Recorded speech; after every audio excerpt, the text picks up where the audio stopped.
Hey guys, welcome back to my channel. I wish आप सभी लोग बहुत अच्छे होंगे and best wishes to all those who are working in Japan. So here in this video मैं आपको बताऊंगी कि आप में कौन कौन सी स्किल्स होनी चाहिए, या तो आप में होनी चाहिए या फिर आप उन स्किल्स को अपने अंदर डेवलप कर सकते हो अगर आप फ्यूचर में, या फिर अभी आप स्टडीज़ कर रहे हो, या फिर फ्यूचर में अगर आप जापान में as a care worker job करना चाहते हो, तो वो कौन कौन सी स्किल्स है जो आप में होनी चाहिए।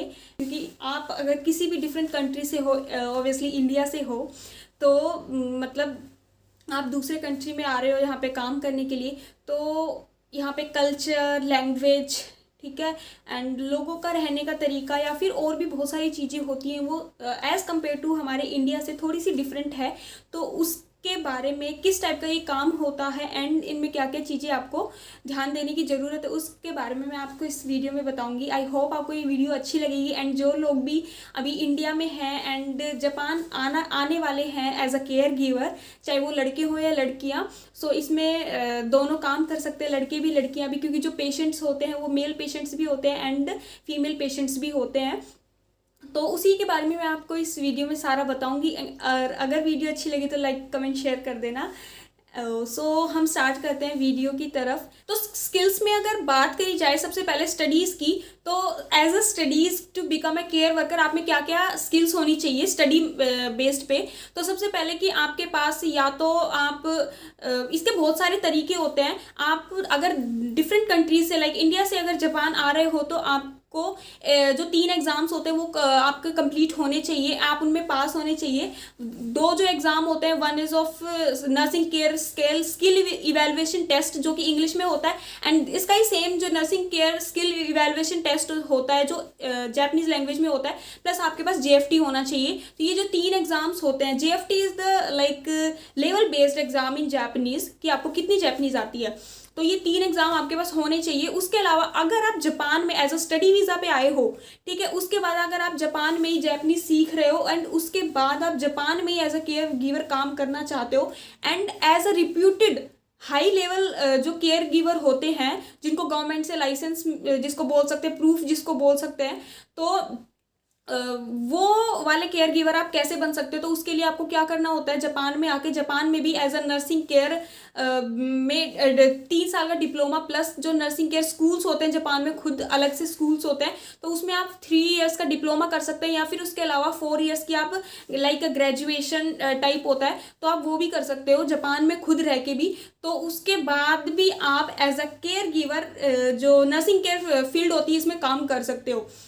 उसके अलावा यहाँ पे एक एग्ज़ाम भी होता है जो कि एक सर्टिफाइड केयर गिवर्स का एग्ज़ाम्स होता है। उसमें क्या होता है कि उसमें 3 साल आपको ऑलरेडी काम करना होता है केयर गिवर सेंटर्स में। 3 साल का आपके पास एक्सपीरियंस होना चाहिए केयर गिवर सेंटर्स में काम करने का। उसके बाद भी एक एग्ज़ाम होता है जिससे आपको गवर्नमेंट से नेशनल केयर गिवर का जो आपको लाइसेंस, जिसको प्रूफ बोल सकते हैं, वो मिल जाता है। उसमें ये होता है कि मतलब आप एक सर्टिफाइड केयर गिवर हो, मतलब आप किसी दूसरे पेशेंट की लाइफ को बेटर करने के लिए आप बिल्कुल सर्टिफाइड हो, मतलब आप अच्छे से उस वर्क को, उन स्किल्स, वो सारी स्किल्स आप में है एंड उस वर्क को आप बहुत अच्छे से कर सकते हो। तो ये एग्ज़ाम होता है। इसके ऊपर मैं एक अलग वीडियो बनाऊंगी। तो इस वीडियो में आपको ओनली स्किल्स के बारे में बताऊंगी कि आप as a fresh caregiver अगर जापान में काम करने वाले हो, या फिर आप लाइक ऑलरेडी इंडिया में भी नर्सिंग केयर में काम कर सकते हो, like as a nurse, as a इन चीज़ों में काम, एज अ लाइक वॉलेंटियर, या फिर एनजीओज वगैरह होते हैं उनमें काम कर चुके हो, लेकिन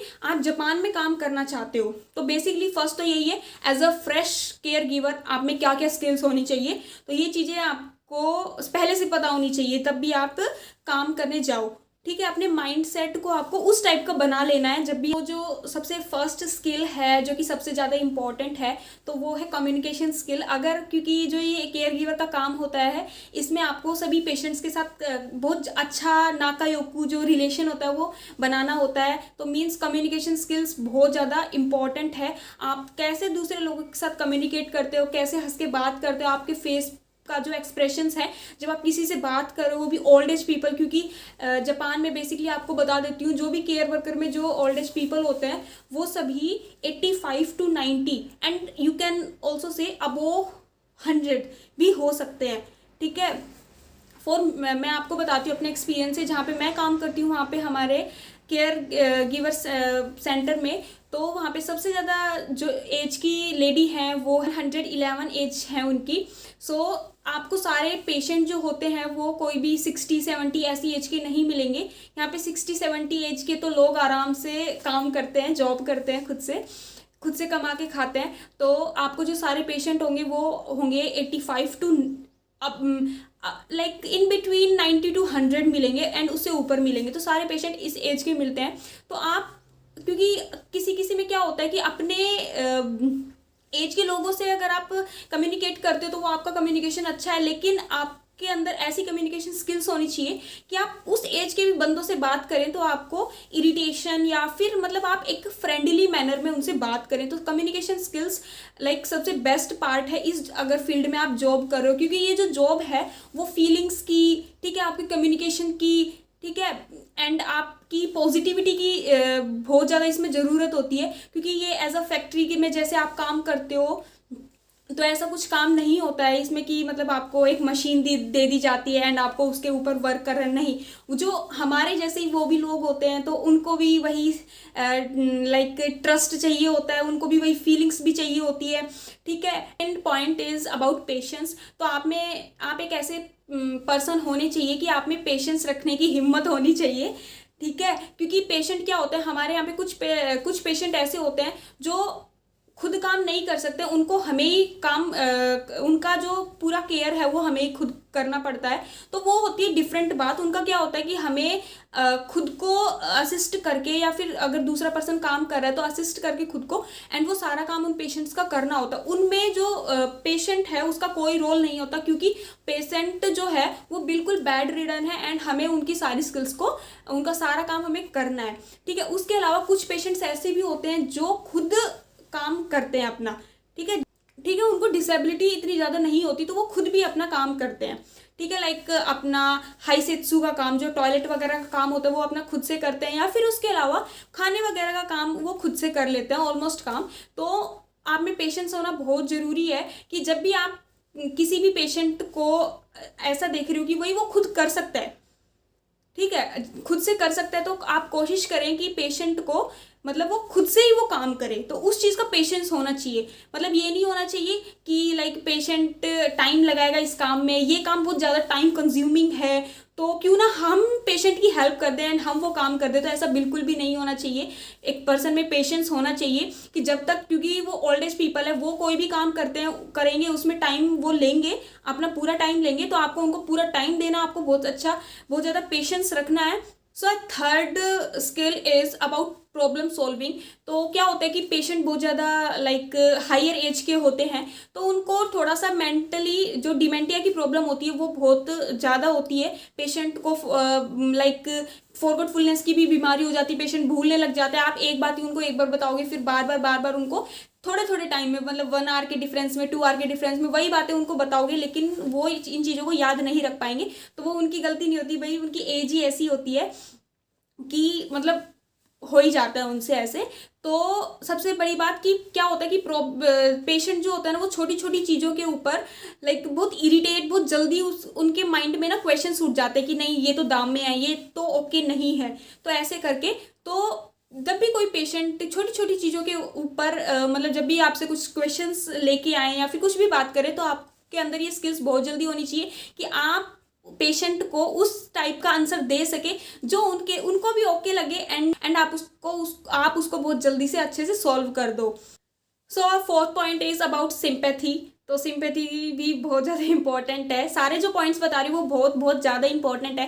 तो सिंपैथी तो बस जब आप पेशेंट से बात करते हो, एंड किस वे में बात करते हो, या तो मतलब आप पेशेंट से ओनली काम के बारे में बात करते हो, नहीं यार लाइक आप अपने व्यू शेयर कर सकते हो। अगर आप दूसरी कंट्रीज से हो लाइक मी, तो अगर आप दूसरी कंट्रीज से हो एंड उनको पता है कि भाई आप इस कंट्रीज से हो, वो क्या करते हैं बार बार पूछते हैं इन चीज़ों के बारे में, आप कौन सी कंट्रीज से हो, एंड जब उनको भूल जाते हैं ना उसके बाद भी वो बार बार पूछते हैं, तो उनसे फ्री होके उनसे बात कर सकते हो, अपने व्यूज शेयर कर सकते हो एंड उनके व्यूज़ ले सकते हो। उसके अलावा अगर जैसे हम हैं डिफरेंट कंट्रीज से हैं, तो हमें क्या होता है कि उनसे बात करके हमें जापान के बारे में हम और ज़्यादा सीख सकते हैं। तो इसमें सीखने का भी लाइक एक अच्छा रोल प्ले हो सकता है, क्योंकि आप जितने ज़्यादा पेशेंट से बात करेंगे, जो ओल्ड एज पीपल्स जो होते हैं वो 100 के प्लस 100+ या 100 के आसपास के एज के लोग होते हैं, उनको बहुत एक्सपीरियंस होता है, तो आप उनसे बहुत कुछ सीख भी सकते हो। ठीक है, उसके अलावा आप अपने कल्चर, अपने इंडिया के बारे में उनसे शेयर कर सकते हो, सारी चीज़ें आप अपने कल्चर को एक्सप्लेन कर सकते हो। उसके अलावा जापान के बारे में सारी चीज़ें वो डिफरेंट डिफरेंट अपने अपने एक्सपीरियंस है, क्योंकि पेशेंट्स लाइक 30 पेशेंट्स है, 30 पेशेंट से आप बात करोगे, सभी से अलग अलग बात करोगे, तो आपको 30 बातें अलग पता चलेंगी। तो आप उनको उनसे जापान के बारे में डिफरेंट डिफरेंट बातें आप उनसे पूछ सकते हो। आप पेशेंट से बात करें तो आप उनकी बातों को बहुत अच्छे से सुने, क्योंकि अगर आप जितने अच्छे से बातों को सुनोगे एंड उतने ही अच्छे से आप उन बातों को फील कर सकते हो एंड उतने अच्छे से ही आप उनको जवाब दे सकते हो। तो सब अब बात आती है हमारी, जो कि लाइक डिफरेंट कंट्रीज से पीपल्स है, तो हमें क्या होता है स्टार्टिंग में, हमें मतलब कम्युनिकेशन में भी दिक्कत आती है, क्योंकि जैपनीज़ इतनी, क्योंकि एक फ्रेश इंटर्न के लिए जैपनीज़ इतनी अच्छी नहीं होती है। सो जैपनीज़ का भी प्रॉब्लम होता है, क्योंकि पेशेंट क्या होता है कि ओल्ड एज में अच्छे से बोल नहीं पाते। मतलब आप जैपनीज़ तो आपको पढ़ रखी है, तो आप मतलब अंडरस्टैंड कर पाओगे, आप जैपनीज़ अंडरस्टैंड कर पाओगे, बट आप अपनी एज के लोगों के जो जैपनीज़ होती है उसको अंडरस्टैंड कर पाओगे। लेकिन जो ओल्ड एज पीपल होते हैं ना, वो बोलते ही कुछ ऐसे हैं। ठीक है, क्योंकि या तो उन लाइक ओल्ड एज में हो ही ऐसा जाता है कि वो अच्छे से बोल नहीं पाते, उनकी कोई डिजीज़ होती है उनकी वजह से, तो उनको उनसे ज़्यादा जितना आप बात करोगे ना, उतनी ही ज़्यादा आप उनकी लैंग्वेज को समझ पाओगे। होता है कि जैपनीज़ है बहुत, जो पेशेंट्स होते हैं ना, वो खुद भी वो ये नहीं सोचते कि मतलब आप दूसरे कंट्री के हो, ठीक है, तो आपके साथ बहुत आराम से बात करनी, नहीं, जो उनका लेवल है ना, जैसे वो जापान में बात करते हैं वो ऐसे ही आपसे ही बात करेंगे। तो आप जितना उनको सुनोगे, जितना आप सुनोगे, आपके माइंड में जाता रहेगा एंड उसको धीरे धीरे धीरे धीरे क्या होगा, आप उन चीज़ों को समझने लगोगे। तो स्टार्टिंग में फर्स्ट टाइम जाते ही तो बहुत प्रॉब्लम आती है, but as a fresh intern आप उनसे बहुत ज़्यादा ज़्यादा ज़्यादा आपको समझ में नहीं आ रहा है, कुछ कुछ तो ऑब्वियसली हम एक स्किल इवेल्युएशन टेस्ट पास करके आते हैं, प्लस हम जो जैपनीज जो N5 N4 N3 लेवल जो भी पास करके आते हैं, तो उसमें इतना लाइक सारा हम पढ़ लेते हैं कि जो कि हम एक पेशेंट से या किसी भी पर्सन से एक अच्छे से बात कर पाए जापान में। तो वो सारी चीज़ें आपको आनी चाहिए। Other point is about positivity, आप कितने पॉजिटिव हो, लाइक आप जो हो, ठीक है, आप कितने एक्टिव हो, कितने पॉजिटिव हो, वो आपके ना फेस जो होता है ना, इसके ऊपर दिखना चाहिए। एक्टिव भी होना चाहिए कि पेशेंट कोई भी उठ रहा है तो आप जब तभी के तभी, मतलब ये नहीं होना चाहिए कि पेशेंट उठ के आपके पास आ गया तब आप उनकी प्रॉब्लम को सॉल्व कर रहे हो। नहीं, अगर आपको लग रहा है कि पेशेंट अगर वहाँ से उठ रहा है तो इट मीन्स उसको कोई प्रॉब्लम है, ठीक है, उनको कोई क्वेश्चंस है, तभी वो वहाँ से उठ रहा है, तो तभी के तभी आपको भाग के वहाँ पे जाना है एंड उनसे पूछना है कि लाइक आपको क्या दिक्कत है, क्या प्रॉब्लम है। तो आप ऐसे अलर्ट रह के उनकी बातों को, उनको लाइक एक प्रॉपर जो लाइफ होती है ना उनकी मेंटेन कर सकते हो। एंड जो लास्ट सबसे ज़्यादा इम्पोर्टेंट स्किल है कि take care of yourself. तो सबसे पहले बात यही बताई जाती है कि अगर आप ठीक हो, आप मेंटली भी ठीक हो, आप फिजिकली भी ठीक हो, तो ही आप किसी को केयर प्रोवाइड कर सकते हो। ठीक है, आपको खुद को ही कुछ डिजीज़ है तो आप दूसरे पेशेंट को क्या ही मतलब केयर प्रोवाइड करोगे, क्योंकि आप खुद ही लेजी एंड अनकंफर्टेबल फील कर रहे हो, इरिटेट फील कर रहे हो, तो आप दूसरे को एक कंफर्टेबल लाइफ जीने की लाइक उस लेवल पे नहीं लेके जा सकते हो पेशेंट को। तो and another skill is about tolerance, कि टॉलरेट करना आना चाहिए आपको, क्योंकि कभी कभी लाइक सिचुएशन, हमेशा सिचुएशन एक जैसी नहीं होती है, कभी कभी ऐसा भी होता है कि हमको खुद को भी टॉलरेट करना पड़ता है, कोई पेशेंट कुछ कह देता है या फिर डिफरेंट डिफरेंट सिचुएशंस आती हैं, तो टॉलरेंस की लाइक स्किल्स बहुत ज़्यादा इंपॉर्टेंट है, आपको टॉलरेट करना आना चाहिए। लाइक मान लो पेशेंट होते हैं, वो बार बार एक ही क्वेश्चन आपसे पूछ रहे, बार बार आके पूछ रहे, बार बार, तो ऐसा भी हो सकता है, ये नहीं होता कि मतलब नहीं पूछेंगे, तो बार बार आके भी कोई भी पेशेंट है वो आपसे एक ही क्वेश्चन पूछ सकते हैं बार बार आके। तो क्या होता है, इससे कुछ लोग होते हैं कि जो इरिटेट हो जाते हैं, लाइक माइंड से ना बहुत डिस्टर्ब हो जाते हैं कि बार बार इरिटेशन भी, इससे ऑब्वियस सी बात है, ये छोटी छोटी चीज़ें ना जब आप इस माहौल में जब रहोगे ना, तो फिर आपको ये सारी चीज़ें सीखनी जल्दी जल्दी आप सीख जाओगे। तो टॉलरेंस होना बहुत इंपॉर्टेंट है। ये नहीं है कि अगर आप स्टार्टिंग में गए, क्योंकि स्टार्टिंग में अगर आपको इन चीज़ों का पता नहीं, जो स्किल्स मैं आपको बता रही हूँ, अगर आपको इन चीज़ों का पता नहीं है या फिर आप बहुत ऐसे चल रहे हो कि लाइक जॉब है करनी है अपने 5 से 10 8 to 10 आवर करके एंड वापस आ जाना है एंड हमें मतलब नहीं है, ठीक है, फिर क्या हो रहा है क्या नहीं, ऐसी ये जॉब है ही। आई होप मेरे इस वीडियो बनाने से आप जब भी जापान में आओ तो आपको थोड़ी सी हेल्प मिले। एंड अगर वीडियो अच्छी लगे तो लाइक कमेंट शेयर कर देना।